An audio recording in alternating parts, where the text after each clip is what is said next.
Welcome to the Direct Farm Podcast, the weekly listen for farm selling direct. We'll talk about the 4 levers for farm success, which are quality, brand, price, and convenience. We'll hear from outside industry experts and producers like you to delight your customers, save time, and to increase your direct farm sales and business. We're glad you're here. Hey everybody, thanks for joining us today on the Direct Farm Tactics session here. As you could see from the title, today's episode is about tipping. My name is Sebastian. I am on the marketing team here, and for today, Rachel will be joining me to be discussing tipping. Hey Sebastian, how are you doing? Not too bad. How about yourself? Good. Happy to be here. For today's episode, Rachel, we wanted to discuss how tipping can increase your bottom line. Yes. I mean, when you think of tipping and you think of farming, it's not necessarily the first thing that comes to mind, but our society has kind of turned into just tipping in general. And so we wanted to offer and expand on our feature here at Barn to Door to include custom tipping, which just went live February 1. Yeah, you're right. People don't really usually associate farming and tipping together. Usually tipping's, associated with like services, right? Either whether you're serving or whether you're baristas, anything. Food delivery drivers. We tip our food delivery drivers. Yeah. Yeah. But farmers too, they are also providing a service. They're feeding America. So why shouldn't they be able to accept a tip, right? I want to ask you, Rachel, I guess, how does tipping even relate to processing fees in the first place? Why are farmers or anybody else that starts a business these days are charged a processing fee if they want to accept credit cards?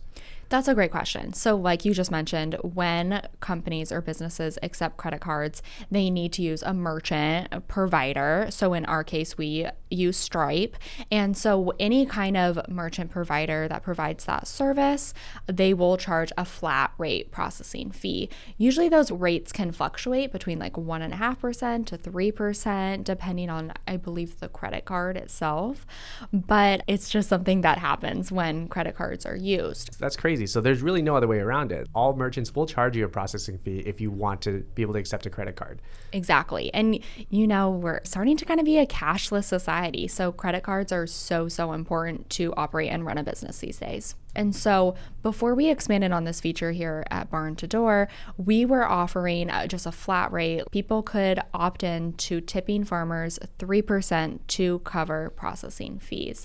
And so we decided, okay, hey, people are opting in, people are covering this 3% tip that we were calling it. And we're like, let's expand on it. So as of February 1, we rolled out advanced tipping. So now buyers can choose to tip farmers 3%, 5%, 10%, or a pre-configured amount. And since then, we've been looking at the numbers. We love data here at Barn to Door, and we've seen that almost 80% of farmers have opened up that feature. And it's really exciting to see that now they're not only covering that 3% processing fee, but are expanding on it and keeping that additional money. Wow, that's awesome, Rachel. The one thing I kind of want to ask for someone running a business, that isn't traditionally a place where they usually would accept tips, will my customers actually even tip? The short answer is yes, absolutely. People love to show appreciation and gratitude for the services that they're receiving. And people love local food. They love supporting local farmers and businesses. And so if you're giving them the option, people will want to tip farmers. Yeah, you're right. And ultimately, at the end of the day, it's an option. They don't have to, but there are some customers out there that may be really big supporters of your business and your brand and all the products that you provide. And they just want a place to be able to share that with you or show you that appreciation. And you're just giving them an outlet for that. Exactly. Yeah. I guess the other thing is, won't I just come off as like really pushy? I don't want to kind of be shoving a tip jar in their face and say like, hey, tip me. No, I mean, like you said, on Barn to Door, it's a toggle that farmers can just turn on. And so they can choose to open up tipping to their buyers. But it's, like you said, completely choice-based. So if buyers want to show that extra bit of gratitude, they can do so. And what's really cool about that, Sebastian, is that we found so far that 25% of farmers on Barn to Door are already getting all of their credit card processing fees paid for by their loyal customers. So that's really awesome to see. 1 in 4 farms, all processing fees totally covered. I had to repeat that because that's really great information to know that if you do open tipping, you don't have to pay your processing fees. That's insane. So that's how you can get around that flat rate, huh? I guess that's great and all, Rachel, but I want to ask, how is this going to help farmers make more? Yeah, I mean, I think there's 3 big things we can hit on there. So it's buyers can cover your fees. So if you're accepting tips and it's covering your merchant fees, your processing fees for credit cards, then you're saving obviously hundreds of dollars. I mean, those can add up very easily. Secondly, if you offer a delivery service, it can make delivery more profitable, and you can tip your delivery drivers or tip yourself if you're the one making those runs. And so that's also a way to kind of generate more cash flow into the business. And lastly, I think it's a good incentive for employees too, knowing that if tips are coming in at the farmer's market or, across your web store through barn to door, you can incentivize employees by pooling all the tips together monthly or however often you pay your employees and be able to give them extra cash. Right. Like you said, Rachel, I definitely would agree. I think when you're selling a large subscription all up front, or you're selling a quarter cow or a half cow, those are big ticket items. 3% off of that can add up to be a lot of money. Yeah, it definitely can. And it's off of every single transaction, regardless if it's a quarter, half, or whole, or maybe it's your egg subscription. It doesn't matter. They will take that 3%. So again, having tips cover those fees, and maybe you're making some extra money on top of that. I mean, it's a win-win. Absolutely.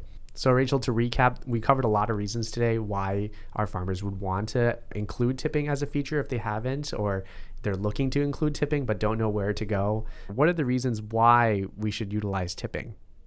The first is allow your customers to appreciate you for all the hard work. The second is, buyers can cover your fees. So credit card transactions, like I said, hover around that 3%.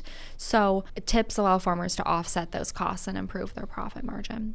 Third, you can make delivery more profitable if a delivery service is what you currently offer your farm. So customers, like I said, go back to tipping delivery drivers. So you're delivering their food, so might as well accept a tip for that as well.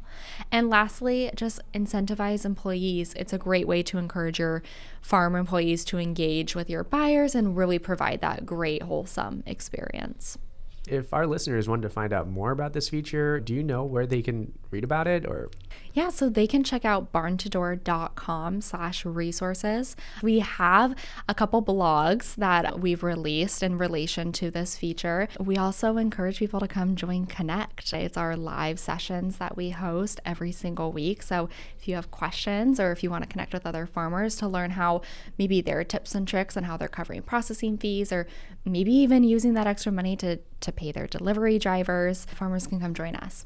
Awesome. Well, thank you so much again, Rachel, for coming on the podcast today and talking to us more about tipping and how to increase the bottom line for our farmers here at Barn to Door. Of course. Thanks, Sebastian.